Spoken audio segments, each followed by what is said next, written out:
ہے دین میں بھلائی دنیا و آخرت کی، پیغام شعیب کاشفی ہم سب کا رہنما ہے۔ الحمد للہ نحمده ونستعینه ونستغفره ونؤمن به ونتوکل علیہ ونعوذ باللہ من شرور انفسنا ومن سیئات اعمالنا، من يهده الله فلا مضل له ومن يضلله فلا هادي له، ونشهد أن لا إله إلا الله وحده لا شريك له، لا ضد له ولا ند له، لا مثل له ولا مثال له، ونشهد أن سيدنا وسندنا ونبينا ومولانا محمدا عبده ورسوله، أرسله الله تعالى إلى الناس كافة بشيرا ونذيرا بين يدي الساعة، من يطع الله ورسوله فقد رشد واهتدى، ومن يعص الله ورسوله فقد ضل وغوى۔ اعوذ باللہ من الشیطان الرجیم، بسم اللہ الرحمن الرحیم۔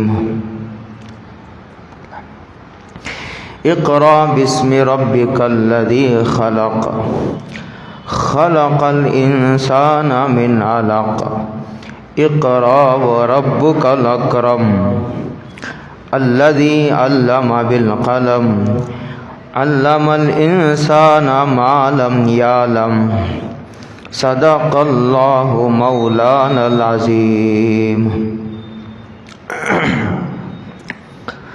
قابل قدر بزرگوں، دوستوں، بھائیوں، السلام علیکم ورحمۃ اللہ وبرکاتہ۔ گزشتہ 2-3 جمعہ سے امام الانبیاء سید الکائنات حضرت محمد الرسول اللہ صلی اللہ علیہ وسلم کی سیرت طیبہ کے مختلف گوشوں کو لے کر مختصر طریق پر گفتگو کی جا رہی ہے۔ حضرت رسول اللہ صلی اللہ علیہ وسلم کی سیرت 63 سال کی زندگی پر محیط ہے۔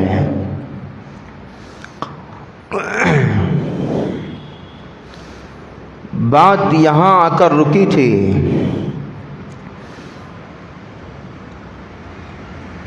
کہ حضرت حلیمہ حضرت رسول اللہ صلی اللہ علیہ وسلم کو لے کر بنو سعد قبیلے کی طرف روانہ ہوئی۔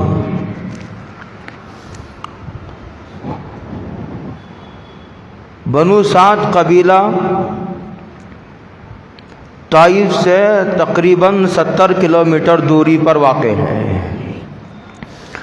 طائف مکے سے 70 کلومیٹر دوری پر ہے، اور طائف سے پھر 70 کلومیٹر دور جائیں گے تو بنو سعد قبیلہ ملے گا۔ حضرت رسول اللہ صلی اللہ علیہ وسلم کی پرورش اس علاقے میں ہوئی۔ کہا جاتا ہے الذین یقولون کذا، یہ سب تاریخی روایات ہوتی ہیں، ان کو قرآن کریم کا درجہ دینا خود غلط بات ہے، لیکن لکھا ہے، بعض لوگ کہتے ہیں ایسا کہ ملک شام کا کچھ حصہ حجاز کے ساتھ جوڑ دیا گیا ہے، اس میں سے یہ طائف کا حصہ ہے۔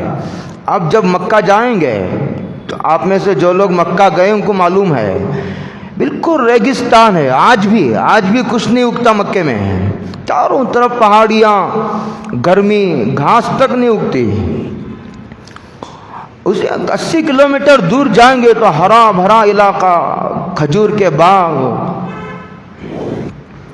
اور یہ کہنے والے یہ بھی کہتے ہیں کہ طائف کو طائف اس لیے کہا جاتا ہے کہ حضرت جبریل نے اس علاقے کو اپنے ہاتھوں میں لے کر کعبے کا طواف کرا کر وہاں زمین کے حصے میں نصب کیا تھا، اس لیے کہ اس علاقے میں امام الانبیاء کی پرورش ہونی ہے، اور انتظام پہلے سے ہو رہا ہے، کوئی بخت و اتفاق نہیں ہے، بہت پہلے سے انتظام ہو رہا ہے۔ 2-3 جمعہ سے اس طرف میں پوری تصریحات و اشارے کرتے چلا آیا ہوں۔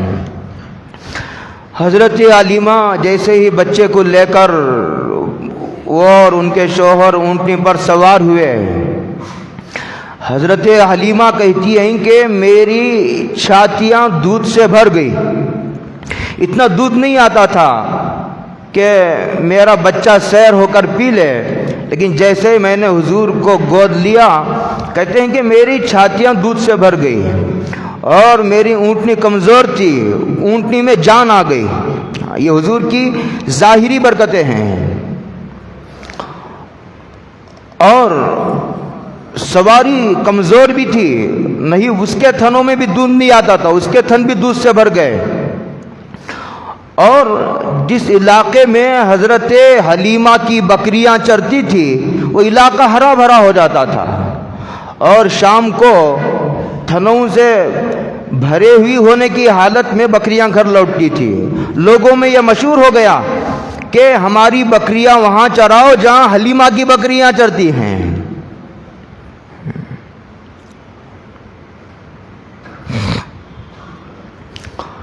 غرض سارا علاقہ ہرا بھرا،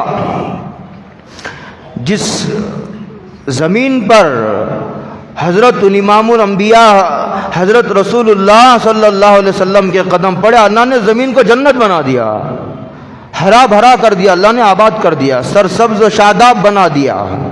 اسی کو کسی نے کہا ہے شاعر نے، جہاں تیرا نقش قدم دیکھتے ہیں خرامہ خرامہ ارم دیکھتے ہیں۔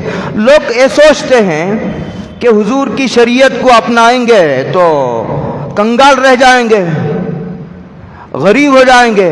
ارے اس زمانے میں بھی کہیں حضور کی شریعت پر عمل کیا جا سکتا ہے کیا؟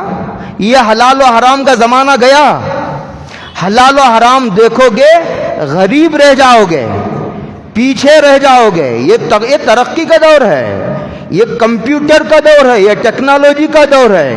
یہ کہنے والے فاسق فاجر نہیں، یہ 5 وقت نماز پڑھنے والے مسلمان ہیں۔ یہ وہ مسلمان ہیں جن کے سروں پر امامہ ہے، یہ وہ مسلمان ہیں جن کے چہروں پر داڑھی ہے، یہ وہ مسلمان ہیں جو تہجد پڑھتے ہیں۔ ان کو حضرت رسول اللہ صلی اللہ علیہ وسلم کی شریعت پر شرع صدر نہیں، اتنے احکامات پر عمل کرتے ہیں جو ان کے کسی مفاد سے ٹکراتے نہیں۔ اگر کوئی کہیں نقصان ہوتا ہوا نظر آیا، حضور بھی گئے، حضور کی شریعت بھی گئی۔ اللہ ہم سب کی حفاظت فرمائے۔ تو شاعر کہتا ہے جہاں تیرا نقش قدم دیکھتے ہیں خرامہ خرامہ ارم دیکھتے ہیں۔ آج بھی، اس وقت ہی نہیں، آج بھی جو پورے شرع صدر و اخلاص کے ساتھ حضرت رسول اللہ صلی اللہ علیہ وسلم کی شریعت پر عمل کرتے ہیں، مالدار ہو یا نہ ہو، میں اس کی گارنٹی نہیں لیتا۔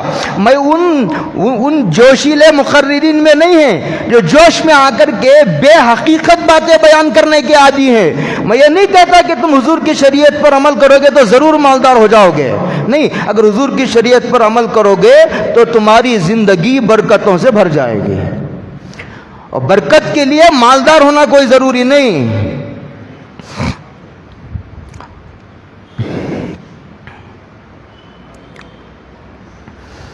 وہاں جا کر حضور رہنے لگے۔ حضرت حلیمہ ہیں اور ان کے شوہر ہیں، اور پھر ان کا ایک بیٹا ہے عبداللہ۔ ان کے بیٹے کا نام بھی عبداللہ ہے. حضور کا بھی ایک بیٹا ہے, ان کا نام عبداللہ ہے.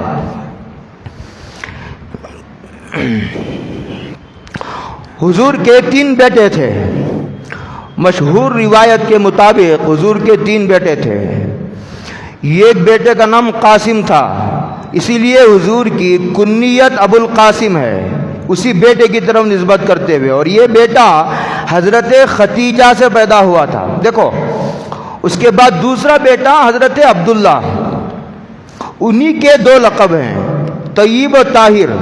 بعض کہتے ہیں کہ نہیں, قاسم ایک بیٹا, عبداللہ ایک بیٹا, طیب ایک بیٹا, طاہر ایک بیٹا, تو 4 ہو گئے. 4 بیٹے اور 4 بیٹیاں حضرت ختیجہ کو. اور حضرت ابراہیم ایک بیٹے تھے حضور کے, جو ماریا قبطیہ, جو اسکندریہ کا جو بادشاہ تھا, اس نے حضور کو ہدیے میں دیا تھا کنیز, اس سے حضرت ابراہیم پیدا ہوئے. باقی کسی بیوی سے حضور کو بچے نہیں. جتنی حضور کی اولاد ہیں وہ ساری کی ساری حضرت ختیجہ سے ہیں. لیکن مشہور روایت یہ ہے کہ 2 بیٹے تھے, 4 بیٹیاں تھیں. ایک کا نام قاسم تھا, یہ بڑے تھے. پھر اس کے بعد عبداللہ پیدا ہوئے, انہی کے 2 لقب تھے, طیب و طاہر. اور 4 بیٹیاں تھیں, حضرت زینب, حضرت ام کلثوم, حضرت رقیہ. یہ ام کلثوم اور رقیہ یہی 2 بیٹیاں ہیں جو حضرت عثمان کے نکاح میں گئی. ایک کو دیا, انتقال ہوا تو دوسری بیٹی کو دیا. پھر اس کے بعد حضرت فاطمہ. یہ 4 بیٹیاں اور 2 بیٹے. اور حضرت ابراہیم تو وہ کنیز باندی سے پیدا ہوئے, جن کے بارے میں حضور نے فرمایا کہ اگر نبوت کا سلسلہ چلتا اور اگر میرا بیٹا زندہ رہتا تو نبی ہوتا. اللہ کو منظور ہی نہیں تھا, اس لیے سارے بیٹے چھوٹی عمر میں انتقال ہو گئے. اور حضور نے یہ بھی فرمایا کہ اللہ نے مجھے یہ دکھایا ہے کہ جنت میں میرے بیٹے ابراہیم کو دودھ پلانے والی کو اللہ نے مقرر کر رکھا ہے. ان لہو مرضیاً فی الجنہ, جنت میں ایک دودھ پلانے والی ہے, وہ حضرت ابراہیم کو دودھ پلا رہی ہے. یہ شان تھی. تو ان کے بیٹے تھے عبداللہ, حلیمہ کے ایک بیٹے عبداللہ تھے, اور بیٹی تھی شیمہ. اور حضور تشریف لے گئے. یہ حضور کے احترام میں حضرت حلیمہ ان کو بکریاں چرانے نہیں بھیجتے تھے, اور یہ دونوں بہن بھائی جاتے تھے بکریاں چرانے کے لیے. حضور نے ایک مرتبہ پوچھا, یہ دن بھر میرے بھائی بہن کہاں غائب ہو جاتے ہیں؟ کہا نہیں, وہ بکریاں چرانے جاتے ہیں. کہا میں بھی جاؤں گا. تو اس کے بعد حضور بھی تشریف لے جانے لگے. اب بعض روایتوں میں یہ بھی آتا ہے کہ حضور جہاں بکریاں چرانے کے لیے لے جاتے تھے, کہتے ہیں کہ ساری زمین ہری ہو جاتی تھی, اور پانی پلانے کے لیے لے جاتے تو پانی اوپر آ جاتا تھا, اور ساری بکریاں خود چر کر کے حضور کو ستاتی نہیں تھی. بکریاں چر کر کے آ کے حضور کا مکڑا دیکھ رہی ہے. بکریوں کو بھی ادراک تھا, جانوروں کو, اس لیے کہ نبوت کا اعلان تو پوری کائنات میں کرایا گیا تھا. زمین سے لے کر آسمان تک, عرش سے لے کر ثریا تک نبوت کا اعلان ہوا تھا. اور اتنا اعلان تو کسی نبی کا نہیں ہوا, ہر نبی نے ان کی نبوت کا اعلان کیا ہے. اور کہتی ہے حضرت حلیمہ, 4 مہینے کی عمر میں, ہمارے ہاں بچے کتنے سال میں بات کرتے ہیں؟ بعض بچے 2.5 سال میں, بعض 3 میں, بعض 4 سال میں بھی بات کرتے ہیں. اور ٹھیک سے بات کرنے 2 سال کی بچوں کو بھی نہیں آتا. حضور 4 ماہ کی عمر میں باتیں کرنے لگے تھے. 4 مہینے کی عمر تھی, حضور باتیں کرنے لگے تھے. اور بعض لوگوں نے ان الفاظ کو بھی کوٹ کیا ہے. اور یہی ایک نبی ایسا ہے جس کا ہر لمحہ محفوظ ہے, رات بھی محفوظ, دن بھی محفوظ. اس لیے کہ اس نبی کی زندگی کو سامنے رکھ کر قیامت تک کے لیے قانون بنانا تھا. نبی کی جو سیرت ہے وہ قانون نہیں, قانون کی بنیاد ہے. یہ قرآن مجید ہے, یہ قانون کی کتاب نہیں, یہ قانون کی لاجک ہے, یہ قانون کی بنیاد ہے. اس کے بیس پر قانون بنایا گیا ہے, اسی لیے مختصر ہے. قانون کی کتابیں لاکھوں صفحات, کروڑوں صفحات پر ہیں, سارے کتب خانے بھر گئے ہیں. یہ قانون کی کتاب نہیں, یہ مسائل کی کتاب نہیں, یہ قانون کی بنیاد ہے. اس کو سامنے رکھ کر قانون بنایا گیا ہے. تو کہتے ہیں اللہ اکبر کبیرہ والحمد للہ کثیرہ سبحان اللہ بکرتن واسیلا. جب حضور بولنے لگے تو سب سے پہلے الفاظ حضور کی زبان سے یہ یاد آنے لگے, تبھی تو نبی ہے.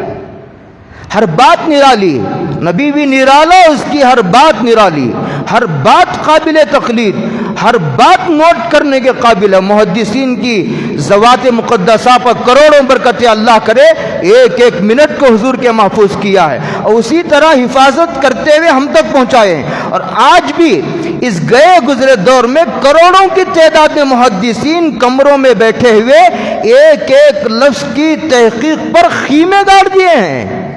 اگر آپ کو اندازہ نہیں ہے تو کسی موضوع حدیث کو ممبر سے بیان کر کے دیکھیے, سارے ملک میں آگ لگ جائے گی. سارے ملک سے محدثین کھڑے ہو جائیں گے کہ یہ حدیث ثابت نہیں ہے, یہ حدیث ضعیف ہے, یہ حدیث موضوع ہے, یہ حضور کا معجزہ ہے. 4 مہینے کی, اور حضرت علیمہ خود کہتی ہیں کہ حضور اتنے جلدی بڑھتے تھے. حضور کی جو نشو نما تھی, ایک بچہ 1 مہینے میں جتنا بڑھتا ہے حضور 1 دن میں اتنی تیزی سے بڑھتے تھے, اتنی تیزی سے بڑھ رہے ہیں. ایک بچہ 1 سال میں جتنا بڑھتا ہے حضور 10 دن میں اتنے بڑے ہو جاتے ہیں, اتنی تیزی سے حضور بڑھ رہے ہیں. اسی اسنا میں ایک واقعہ پیش آیا. حسب معمول اپنے بھائی بہنوں کے ساتھ حضرت رسول اللہ صلی اللہ علیہ وسلم بکریاں چرانے کے لیے بنو سعد قبیلے کے میدانوں میں گئے تو خلاف معمول کیا دیکھتے ہیں کہ یہ 2 سفید لباس, سفید لباس پہنے ہوئے 2 فرشتے انسانوں کی شکل میں آئے. ایک فرشتہ تو حضرت جبریل تھے اور دوسرا حضرت میکائیل تھے. یہ دونوں حضور کو لٹا کر اور ساتھ میں جنت کا تشت لائے تھے. وہ سونے کا تھا, وہ تشت جنت کا تھا اور سونے کا تھا اور برف سے بھرا ہوا تھا وہ, اور پانی زمزم کا تھا. وہ تشت جنت کا تھا اور سونے کا تھا اور برف سے بھرا ہوا تھا اور پانی زمزم کا.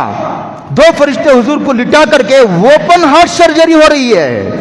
دنیا اب جا کر کے اوپن ہارٹ سرجری تک پہنچی ہے, یہ اس وقت ہو رہی ہے اوپن ہارٹ سرجری. حضور کو لٹایا اور سیدھا سینے سے لے کر پیٹ تک حضور کا سینہ چاک کیا اور اس میں سے دل کو نکالا اور نکال کر کے اسے بھی چاک کیا, چاک کر کے اسے برف سے دھویا, زمزم کے پانی سے دھویا اس قلب کو, اور اس میں سے 2 ٹکڑے خون کے جمے ہوئے نکال کر کے باہر پھینک دیا.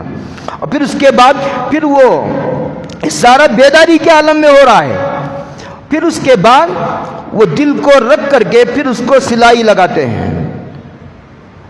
ان فرشتوں نے جو وہ سیون لگا دیا. اس کے بعد یہ 2 شانوں کے بیچ میں مہر نبوت تھی. مہر نبوت یہ جب پیدا ہوئے جبھی سے ہے یہ مہر نبوت. اس دوبارہ مہر نبوت لگائی ہے, مہر نبوت پر پھر مہر نبوت. وہ جو اندر گناہوں کا مادہ تھا, ہر انسان پیدا ہوتا ہے تو اس کے ساتھ ایک شیطان بھی پیدا ہوتا ہے, اور انسان کے اندر گناہ کرنے کا مادہ بھی رکھا گیا ہے. وہ گناہ کرنے کا جو مادہ تھا وہ حضور سے نکال دیا گیا, اس لیے کہ نبی معصوم ہوتا ہے, وہ عام انسانوں کے اندر باقی رہتا ہے. اور یہ اللہ تعالیٰ نے بھیجا تھا. تعجب نہیں کرنا چاہیے کہ بیداری کے عالم میں فرشتوں نے اوپن ہارٹ سرجری کی, دل کو نکالا پھر رکھ دیا. تعجب کرنے کی ضرورت نہیں ہے, یہ حضور کا معجزہ ہے. اور وہ کام جو عام انسان نہ کر سکے تبھی تو معجزہ بنے گا. جسے عام انسان بھی کر سکتے ہو تو اسے معجزہ کیسے کہیں گے, اسے کرامت کیسے کہیں گے؟ ایک آدمی ہوا پر اڑ رہا ہے, متقی پرہیزگار ہے تو اس کا ماننا ضروری ہے, بشرطے کہ متقی پرہیزگار ہو, وہ کرامت ہے. ہاں اگر کوئی فاسق, فاجر, گنہگار, بے نمازی کوئی اس قسم کا کرتب کرشمہ دکھائے تو وہ جادو ہے, اس پر ایمان نہیں لانا چاہیے. فرق کرنا, کرامت اور کرشمے کی شکل ملی جلی ہوتی ہے. جادو اور کرامت کی جو شکل ہوتی ہے وہ صورت کے اعتبار سے ملی جلی ہوتی ہے، حقیقت کے اعتبار سے وہ الگ ہوتی ہے۔ فرق اس طرح کیا جاتا ہے کہ جو کرامت ہوتی ہے وہ متقی پرہیزگار کے ہاتھ پر صادر ہوتی ہے، اور جو جادو ہوتا ہے وہ گنہگار، فاسق، گندے رہنے والے، بے نمازی قسم کے لوگوں کے ہاتھوں پر ظاہر ہوتی ہے۔ تو یہ معجزہ تھا اور یہ اللہ کے حکم سے کیا گیا تھا۔ اللہ ڈائریکٹ بھی کر سکتے تھے، لیکن یہ اللہ کا نظام ایسا نہیں ہے۔ فرشتوں کو بھیج کر کے اللہ یہ کام کراتے ہیں۔ بارشوں کے نظام پر فرشتے ہیں، سمندروں کے نظام پر فرشتے ہیں، ہواؤں کے نظام پر فرشتے ہیں۔ بچہ پیدا ہوتا ہے تو بچہ پیدا کرنے کے لیے بیوی کی ضرورت نہیں ہے اللہ کو، لیکن یہ اصول ہے، یہ دارالاسباب ہے۔ اور زمین سے غلہ اگانے کے لیے کسان کے محنت کرنے کی ضرورت نہیں ہے، لیکن یہ دارالاسباب ہے۔ اللہ کی قدرت اسباب کے پردے میں ظاہر ہوتی ہے، اسی لیے کبھی کبھی اپنی قدرت کا نمونہ، اپنی ہر قدرت کا نمونہ ظاہر کرنے کے لیے حضرت آدم کو جو ہے ماں باپ کے بغیر پیدا کیا، اور حضرت عیسیٰ کو بغیر باپ کے پیدا کر کے دکھایا۔ قدرت تو اس پر بھی ہے، اور اس وقت بھی قدرت تھی اور اس وقت بھی قدرت ہے، لیکن سنت نہیں ہے۔ اللہ کا طریقہ، قانون، دستور ویسا اللہ کا نہیں ہے، اس لیے تعجب کرنے کی ضرورت نہیں ہے۔ اچھا، وہ نکالا گیا، اور اس لیے نکالا گیا کہ دل کی اہمیت انسان کے بدن میں بڑی اہمیت کی حامل ہے، اس لیے کہ جب تک دل ٹھیک نہیں ہوگا اس کے اعضاء سے صادر ہونے والے اعمال ٹھیک نہیں ہوتے۔ اسی لیے حضور نے فرمایا ان فی الجسد لمضغۃ اذا صلحت صلح الجسد کلہ واذا فسدت فسد الجسد کلہ، کہتے ہیں کہ انسان کے بدن میں خون کا لوتھڑا ہے، اگر وہ ٹھیک رہتا ہے تو سارے بدن کے ساتھ سے صادر ہونے والے اعمال ٹھیک رہتے ہیں، اگر وہ بگڑ جاتا ہے تو سارے اعمال بگڑ جاتے ہیں۔ اسی لیے تمام دنیا کے درویش و مشائخ دل کی اصلاح کی طرف توجہ دیتے ہیں، اور پورے اسلام کے اعمال کا نشانہ وہ دل ہے کہ دل کی درستگی جب یہ ٹھیک رہتا ہے سارے بدن سے صادر ہونے والے اعمال ٹھیک۔ دل بادشاہ ہے، یہ اعضاء یہ مزدور ہیں، یہ اس کے غلام ہیں، یہ اس کے محکوم ہیں۔ بادشاہ ٹھیک رہتا ہے تو اس کے ماتحتی میں کام کرنے والے اعضاء ٹھیک رہتے ہیں۔ اسی لیے دل کی اصلاح کا اہتمام کرنا چاہیے، وہ اہتمام اعمال سے ہوگا، نمازوں کے اہتمام سے ہوگا، ذکر کی کثرت سے ہوگا، درود شریف و استغفار کی کثرت سے ہوگا، روزہ رکھنے سے ہوگا، عمرے سے ہوگا، حج کرنے سے ہوگا، صدقہ کرنے سے ہوگا۔ ان تمام اعمال کا اہتمام کرو گے تو پھر وہ دل پر انوارات غالب آ جائیں گے، تو وہ شیطانی طاقتیں مغلوب ہو جائیں گی، وہ اپنا کام اثر نہیں دکھائیں گی۔ لیکن رگڑنا پڑتا ہے، اتنا آسانی سے دل نہیں بنتا، اور اس وقت کی 80% آبادی نے دل کو نظر انداز کیا ہے، اسی لیے فتنے فساد ہیں۔ اور بعض نیک لوگ بھی ظاہری اعمال کا اہتمام کر لیتے ہیں، دل کی اصلاح کی طرف تو اچھے لوگوں کی توجہ نہیں ہے۔ اسی کو کسی شاعر نے کہا آئینہ بنتا ہے رگڑے لاکھ جب کھاتا ہے دل۔ رگڑے، آدمی ذکر کی رگڑے لگاتا ہے، درود شریف کے رگڑے لگاتا ہے اور صدقہ کرتا ہے، آدمی مجاہدات کی بھٹی میں اسے تپاتا ہے، تب جا کر کے دل بنتا ہے۔ آئینہ بنتا ہے لاکھ رگڑے لاکھ جب کھاتا ہے دل، نہ پوچھو دل بڑی مشکل سے بن پاتا ہے دل، نہ پوچھو دل بڑی مشکل سے بن پاتا ہے دل۔ وہاں تو معجزانہ طور پر اللہ تعالیٰ نے حضور کے دل کا جو ہے وہ جو شیطانی طاقتیں تھی، وہ جو شیطان کا حصہ تھا اسے نکال کر باہر کر دیا۔ آج بھی اللہ ہی دل کی اصلاح فرماتے ہیں۔ وہاں تو نبوت تھی، نبوت کوئی کسبی چیز نہیں ہے کہ مجاہدات کر کے زیادہ سے زیادہ نمازیں پڑھ کر زیادہ سے زیادہ ذکر کر کے آدمی نبی بن جائے۔ نبوت کوئی کسبی چیز نہیں ہے، نبوت تو اللہ کی ایک عطا ہے۔ اللہ عالم حیث یجعل رسالتہ، جس کو چاہتے ہیں اللہ تعالیٰ اس بلند مقام سے سرفراز فرماتے ہیں۔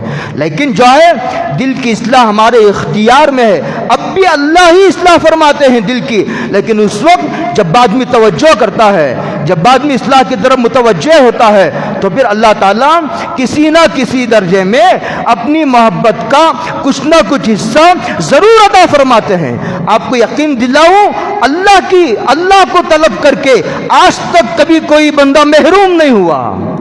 دیر تو لگی ہے، دیر تو ہوا ہے، کسی کو جلدی کسی کو دیر، لیکن اللہ کو طلب کر کے کوئی بندہ محروم ہو گیا ہو، ایسا تو پوری تاریخ انسانیت میں ایک نظیر کوئی پیش نہیں کر سکتا.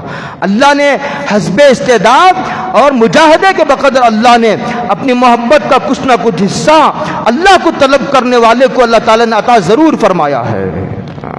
اللہ تعالیٰ ارحم الراحمین ہے. اس سے ایک بات یہ بھی سمجھنے کی ضرورت ہے کہ تشت تو لایا گیا تھا سونے کا، برف سے بھرا ہوا، لیکن پانی زمزم کا استعمال کیا گیا. اس سے زمزم کے پانی کی عظمتوں کا اندازہ لگائیے.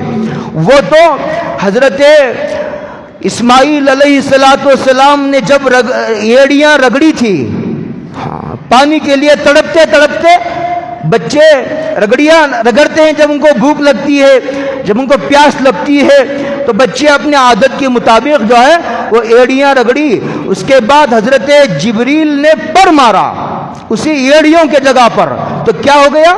ایک بچے کی ایڑیاں، اس کے بعد حضرت جبریل کا پر، یہ دو مل کر کے وہ پانی کو اللہ تعالیٰ نے وہاں پانی کا چشمہ برپا کر دیا. اور جب پانی کا چشمہ برپا ہوا، حضرت رسول اللہ صلی اللہ علیہ وسلم نے اپنا تھوک ملا کر کے کسی موقع پر اس میں ملا دیا تھا. اب اس میں جو ایک تو رسول ہے، جبریل بھی رسول ہیں، لیکن وہ زمینی رسول نہیں ہے، وہ تو آسمانی رسول ہیں. وہ تو اللہ کا پیغام رسولوں تک لاتے ہیں. تو یہ تو ملکی رسول ہے، نوری مخلوق ہے، اور دو تو زمینی انبیاء ہیں، ایک حضرت اسماعیل ہے اور ایک حضرت رسول اللہ صلی اللہ علیہ وسلم. ان تینوں کے انوارات کا مجموعہ ہے زمزم، اسی لیے زمزم خراب نہیں ہوتا. اب زمزم بشرطے کہ اس میں کوئی پانی نہ ملایا گیا ہو، اب زمزم کو لا کر رکھ دیجئے، اب 10 سال کے بعد نکالیے، زمزم خراب نہیں ہوگا. اس کے بعد آپ کو تو معلوم ہے، یہ جب شق صدر کا واقعہ پیش آیا تو وہ دونوں دوڑے ہوئے آئے. کون؟ حضرت عبداللہ. وہ عبداللہ جو حلیمہ کے بیٹے تھے وہ، اور حلیمہ کی جو بیٹی تھی شیمہ، وہ دونوں دوڑے ہوئے آئے. حلیمہ اور ان کے شوہر گھر پر تھے. اور کہا کہ عجیب و غریب واقعہ ہو گیا کہ ایک دو سفید پیش آئے اور ہمارے جو بھائی محمد کو، ہمارے عربی بھائی کو انہوں نے لٹا کر کے سینہ چاک کر دیا.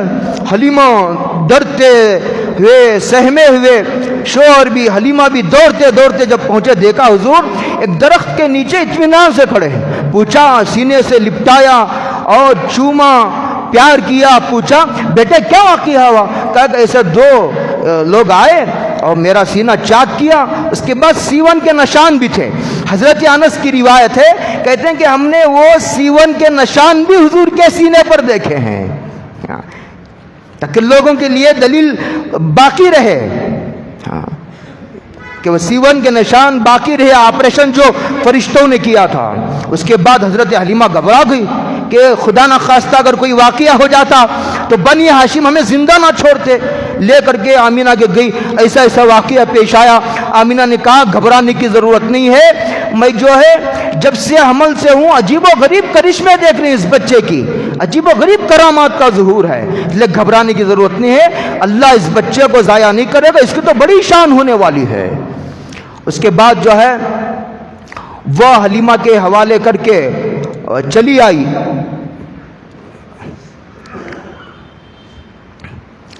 حضرت آمینہ کے حوالے کر کے چلی آئی. جب 6 سال کے ہوئے تو حضرت آمینہ نے یہ چاہا کہ ان کا جو ننھیال ہے مدینہ، وہاں رشتہ داروں سے ملا کر لاؤں گی بچے کو. عبداللہ تو پیدا ہونے سے پہلے انتقال کر گئے. 3 دن حضرت آمینہ کے ساتھ تھے حضور. حضرت عبداللہ 3 دن آمینہ کے ساتھ تھے. اس کے بعد تجارتی سفر پر جو گئے واپس نہیں آئے، مدینے میں ہی انتقال ہو گیا عبداللہ کا، حضرت حضور کے والد کا. حضرت آمینہ 6 سال کے بچے کو لے کر گئی اور رشتہ داروں سے ملا کر 1 مہینہ قیام رہا مدینے میں. اس کے بعد واپس آئی تو مکہ مدینے کے بیچ میں ایک جگہ ہے جس کا نام ابوا ہے، وہاں انتقال ہو گیا حضرت آمینہ کا. ام ایمن جس کا نام برکت تھا، وہ عبداللہ کی کنیز تھی، باندھی تھی. انہوں نے ورثے میں اسے چھوڑا تھا، وہ ساتھ لے کر کے حضور کو آئی. مقام ابوا میں حضرت آمینہ کا انتقال ہو گیا. پیدا ہونے سے پہلے والد کا انتقال ہو گیا اور 6 سال کی عمر میں حضرت آمینہ کا انتقال ہو گیا. دونوں جو بڑے بڑے سہارے سمجھے جاتے تھے، دونوں کا انتقال ہو گیا. اس کے بعد ام ایمن حضور کو لے کر کے مکہ پہنچی. دادا عبد المطلب کو اپنے بیٹے کے انتقال کا غم تھا، آمینہ کا بھی انتقال ہو گیا. اس کے بعد دادا عبد المطلب کے پرورش میں 2 سال رہے. 8 سال کی عمر میں عبد المطلب کا بھی انتقال ہو گیا.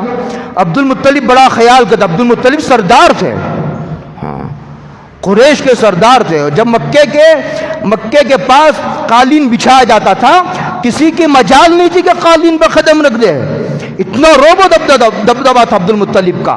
ہاں، حضرت رسول اللہ صلی اللہ علیہ وسلم تشریف لاتے تھے، عبد المطلب اپنے بازو بٹھاتے تھے، ان کے بچے اٹھاتے تھے. عبد المطلب کے بازو تو آج تک کوئی نہیں بیٹھا. عبد المطلب خود منع کرتے، بھائی چھوڑو اس کو بیٹھنے دو، یہ مستثنا ہے، اس کی بڑی شان ہونے والی ہے میرے اس بچے کی. عبد المطلب بڑا خیال کرتے. آخر 8 سال کی عمر تھی حضور کی. عبد المطلب کا سایہ بھی سر سے اٹھ گیا. ماں باپ بھی گیا، ماں بھی گئی، عبد المطلب بھی. اللہ اکبر. بے سر و سامانی کے عالم میں حضور نے پروان چڑھا. اسی کو کسی انگریز نے بڑا خوب لکھا ہے اور کہا حضرت رسول اللہ صلی اللہ علیہ وسلم یتیم پیدا ہوئے اور کہتے ہیں کہ بے سر و سامانی کے عالم میں پروان چڑھے، سب سے عظیم مقصد لے کر کے پیدا ہوئے اور اپنے مقصد میں سب سے زیادہ کامیاب ہونے والا نبی حضرت محمد الرسول اللہ صلی اللہ علیہ وسلم کی ذات گرامی ہے.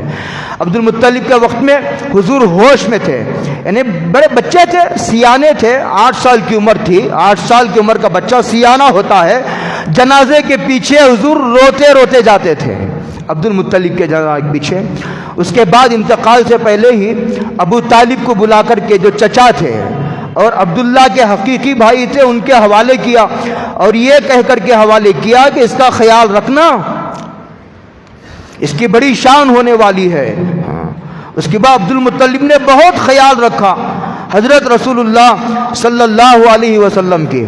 اس کے بعد جو ایک ملک شام کا تجارتی سفر درپیش ہوا تو حضرت ابو طالب نے نہیں چاہا کہ حضور کو لے جائے، لیکن حضور جو ہے جا کر کے لپٹ گئے حضرت ابو طالب سے. باپ بھی نہیں، ماں بھی نہیں، اور دادا عبد المطلب کا بھی انتقال ہو گیا ہے. اب لے دے کر کے ایک سہارا ہے اس آسمان کے نیچے اور زمین کے اوپر، وہ ابو طالب کا ہے.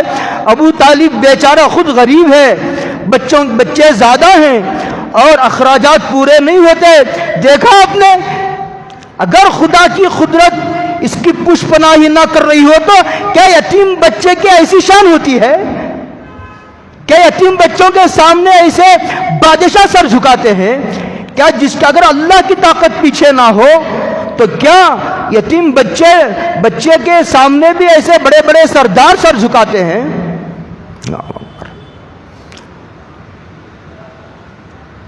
ابو طالب نے اپنی کفالت میں لیا. جب آ کر کے حضور لپٹ گئے تو حضرت ابو طالب کی آنکھوں میں بھی آنسو آ گئے.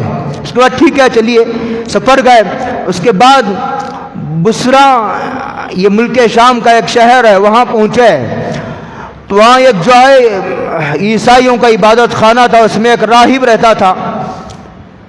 جب حضرت رسول اللہ صلی اللہ علیہ وسلم جس درخت کے نیچے تشریف فرما تھے، جہاں جا کر کے یہ قافلہ اترا، کیا دیکھتے ہیں کہ وہ جس طرف حضور بیٹھے ہیں سارے ٹہنیاں ایک طرف ہو کر کے حضور کا سایہ کرتے ہیں، اور جس نیچے سے گھاٹی کی طرف سے حضور آتے ہیں تو بادل سایہ کر رہا ہے حضور کے اوپر، اور دیکھ رہے ہیں کہ ہر شجر حجر حضور کو سجدہ کر رہا ہے اور شجر و حجر نبی کو ہی سجدہ کرتا ہے، کسی کو یہ سارا منظر راہب دیکھ رہا ہے. اس نے دعوت کی اور اتفاق سے وہ دعوت تو حضور کے لیے ہی کی گئی تھی، لیکن اس میں حضور غائب ہے.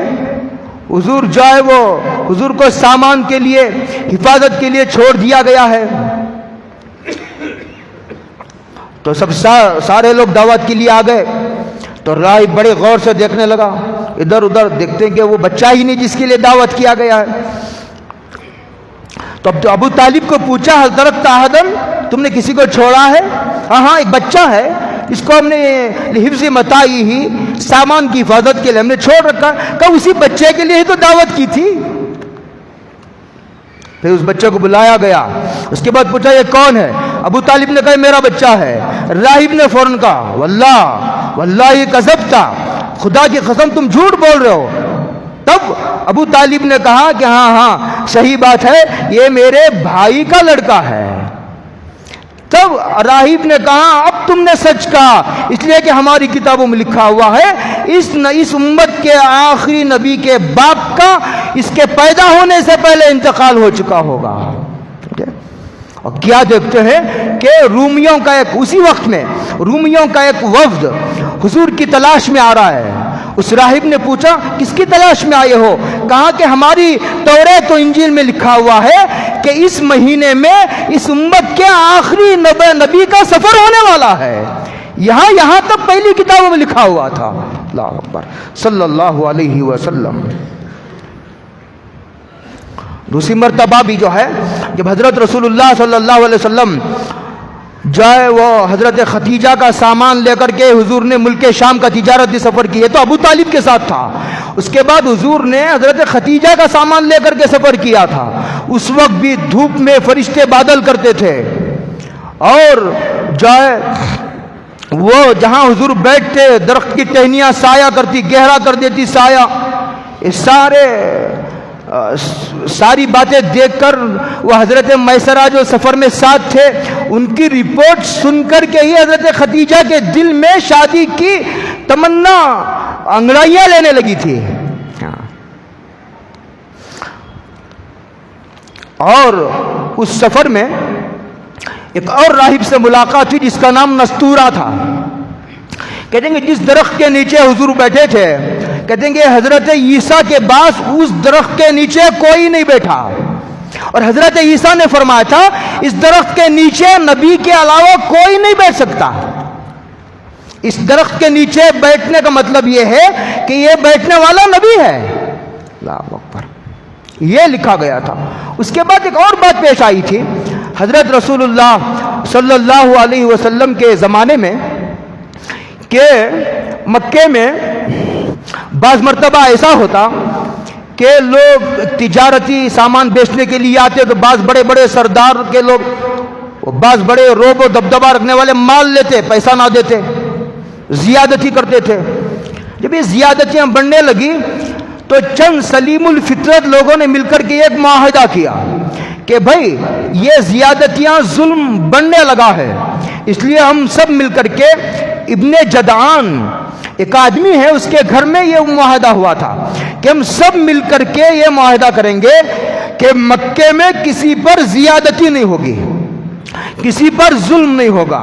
اگر کسی پر زیادتی اور ظلم ہوگا تو ہم جو ہے سب مل کر کے اس ظالم کے خلاف آواز اٹھائیں گے.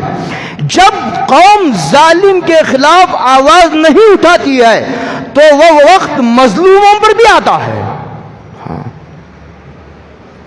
اسی لیے حضور نے فرمایا انصر اخاک ظالما او مظلوما، تم اپنے بھائی کی مدد کرو، ظالم ہو تو بھی مدد کرو، مظلوم ہو تو بھی مدد کرو. صحابہ نے پوچھا مظلوم کی مدد کا مطلب تو سمجھ میں آتا ہے لیکن ظالم کی کیسے مدد کرے؟ حضور نے فرمایا ظالم کو ظلم سے روک دو، اس کے خلاف آواز اٹھاؤ، اس کا ہاتھ روک لو، اور جو کر سکتے ہو کرو. یہی ظالم کی مدد کرنا ہے. انصر اخاک ظالما او مظلوما، مظلوم چاہے مسلمان ہو چاہے غیر مسلم ہو. حضور کو جب نبوت عطا کی گئی حضور نے فرمایا اگر آج بھی مجھے اس وعدے اور معاہدے کی طرف بلایا جائے گا آج بھی میں اس معاہدے میں شریک ہونے کے لیے تیار ہوں. اس کے بعد حضرت رسول اللہ صلی اللہ علیہ وسلم کا جب حضور کا دوسرا ملک شام کا سفر مکمل ہو گیا تو میسرہ جو غلام ساتھ تھا وہ حضور کی نرمی، حضور کی شرافت، حضور کے اخلاق اور حضور کی عادت اور ان کے ساتھ برتاؤ معاملہ اور فرشتوں کا جو ہے وہ سایہ کرنا اور درختوں کا سایہ کرنا وغیرہ وغیرہ، یہ ساری کرامتیں معجزات حضرت خدیجہ کو سنائی۔ تو حضرت خدیجہ بیوہ تھی، حضرت خدیجہ کی عمر اس وقت 40 سال تھی، 2 شوہروں کو دیکھ چکی تھی، پہلے شوہروں سے بھی بچے تھے حضرت خدیجہ کو، ایک شوہر کا انتقال ہوا تو دوسرے سے نکاح کیا، دوسرے سے انتقال ہو کر بیوہ بیٹھی تھی، نکاح کیا۔ بیووں کے نکاح کو آج معیوب سمجھا جاتا ہے، مفسرین نے لکھا ہے کہ بیووں کے نکاح کو معیوب سمجھنا اور نکاح کرنے والے کو شرم دلانا اور اسے ایک عیب دار چیز بنا دینا، یہ اللہ کے ایک حلال کو حرام کر دینے کے مترادف ہے۔ کون ہے تم میں ایسا جو اللہ کے حلال کو حرام کر سکتا ہے؟ اگر ایک بیوہ کو ضرورت ہے نکاح کی تو اسے چاہیے کہ وہ گھٹ گھٹ کر مرنے کے بجائے، اسے چاہیے کہ وہ غلط راستے پر جانے کے بجائے نکاح کرنا چاہیے۔ اسلام اس کی ترغیب دیتا ہے، اسلام اس کی پرزور اپیل کرتا ہے، اسلام اس کی حوصلہ افزائی کرتا ہے، اور اسلام آواز دیتا ہے کہ ایک شریف انسان حرام سے تو شرما سکتا ہے، حلال سے نہیں شرماتا۔ شریف انسان حرام سے دور بھاگتا ہے، حلال سے دور نہیں بھاگتا۔ جہاں اس نے نکاح کو، بیواؤں کے نکاح کو معیوب بنایا گیا ہے، اس معاشرے میں، اس سوسائٹی میں زنا کوئی عیب نہیں رہا، زنا آسان ہو گیا، عورتیں زنا کے راستے کی طرف چلی گئی، بدکاری کی طرف چلی گئی، اس لیے کہ نکاح ایک ضرورت ہے، اس کے بغیر کام نہیں چلتا۔ نکاح ایک فطرت کی آواز ہے، اس سے ٹکر لے کر کے کوئی آدمی زیادہ دن تک پاک دامانی کی زندگی نہیں گزار سکتا۔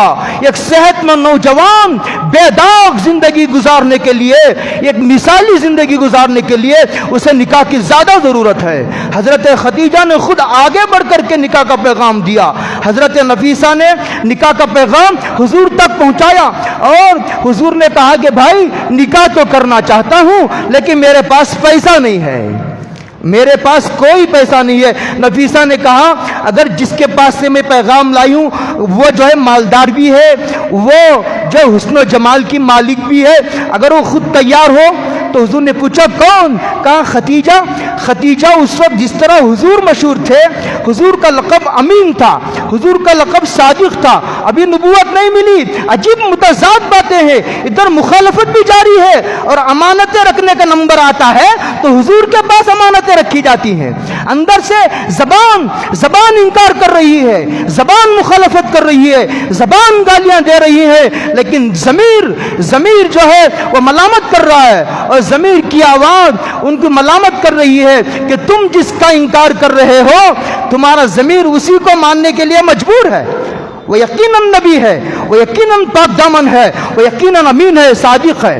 اسی طرح حضرت خدیجہ کا لقب طاہرہ تھا، پاک دامن مشہور تھا۔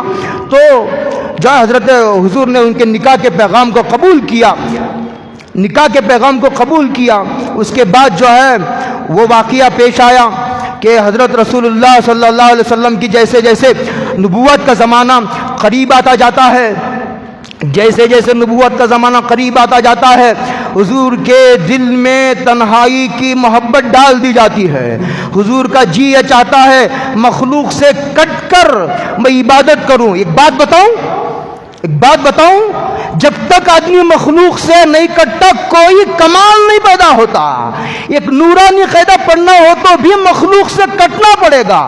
جب تک مخلوق سے نہیں کٹو گے کوئی نورانی قاعدہ بھی نہیں پڑھ سکتا، ناظرہ بھی نہیں پڑھ سکتا، حفظ بھی نہیں کر سکتا، عالم بھی نہیں بن سکتا۔ اگر کچھ کمال پیدا کرنا ہو جب آپ مخلوق سے کٹے گا ہی نہیں تو یکسوئی نہیں حاصل ہوگی۔ جب یکسوئی نہیں حاصل ہوگی تو پھر کیا کمال پیدا ہوگا؟ حبب الیہ الخلا، اور حضور کے دل میں تنہائی کی محبت ڈال دی گئی، اور حضور کو عجیب و غریب خواب نظر آنے لگے۔ جو خواب دیکھتے ویسا ہی ہو جاتا، رات خواب دیکھتے ویسا ہی صبح میں منظر دیکھتے، سچے خواب حضور دیکھنے لگے۔ یہ جو نبوت سے پہلے ہونے لگا، اس کے بعد جو ہے جبریل فرشتہ وہی لے کر کے غار حرا میں، جس کا نام جبل نور ہے، پہاڑ کا نام جبل نور ہے، کہتے ہیں کہ حضرت جبریل تشریف لائے تھے، کہتے ہیں کہ اس کے یہ اثرات ہیں کہ رات میں روشنی کی ضرورت نہیں پڑتی ہے پہاڑ میں. واللہ تعالی عالم بالصواب. اور غار کا نام ہرا ہے. اس میں یہ جبریل تشریف لائے اور انسانی شکل میں تشریف لائے. جبریل کو حضور نے 2 مرتبہ ان کی اصلی شکل میں دیکھا ہے. جبریل حضرت رسول اللہ صلی اللہ علیہ وسلم کی خدمت میں 4000 مرتبہ تشریف لائے. کتنی مرتبہ؟ 4000 مرتبہ. اتنی مرتبہ تو کسی کے نبی کے پاس بھی تشریف نہیں لائے. اور حضرت خدیجہ کے گھر میں 400 مرتبہ حضور تشریف لائے ہیں. اللہ کروڑوں برکت ہے حضرت خدیجہ کی خبر پر. 400 مرتبہ. اور 2 مرتبہ حضور نے حضرت جبریل کو اصلی شکل میں دیکھا ہے. اور جبریل کو اصلی شکل میں حضور ہی نے دیکھا ہے. کسی نبی نے جبریل کو اصلی شکل میں نہیں دیکھا. اور حضرت ابن عباس رضی اللہ تعالی عنہما کی روایت ہے اگر کوئی جبریل کو ان کی اصلی شکل میں دیکھ لے کہتے ہیں کہ اس کی آنکھیں چلی جائیں گی, وہ اندھا ہو جائے گا. اتنے جلال, اتنے انوارات ہیں. جب ایک مرتبہ حضرت جبریل کو حضور نے ان کی اصلی شکل میں دیکھا کہتے ہیں زمین و آسمان کے درمیان جو خلا تھا وہ بھر گیا ہے. قد سد الافق. زمین و آسمان کے درمیان کا خلا بھر گیا ہے. اور جبریل کرسی پر بیٹھے ہوئے ہیں. جبریل نے ایک مرتبہ کو جبریل کو حضور نے پوچھا جبریل تمہارے کتنے پر ہیں؟ کہا میرے 600 پر ہے. کہا تم سے بھی بڑا کوئی فرشتہ ہے؟ کہا ہاں میرے ایسے ایسے فرشتے بھی ہیں جن کے 5000 پر ہیں, میرے تو 600 پر ہے اور ایک پر بھی اب تک نہیں کھولا, یہ بغیر پروں کے بیٹھا ہوں. اور ایسے فرشتہ بھی ہے جس کو اللہ نے 5000 جو ہے وہ پر عطا فرمائے ہیں. اس کے بعد جبریل تشریف لاتے ہیں. اس کے بعد کیا ہوتا ہے وہ سلسلہ پھر آگے بیان کروں گا. اللہ عمل کی توفیق عطا فرمائے. وآخر دعوانا ان الحمد للہ رب العالمین.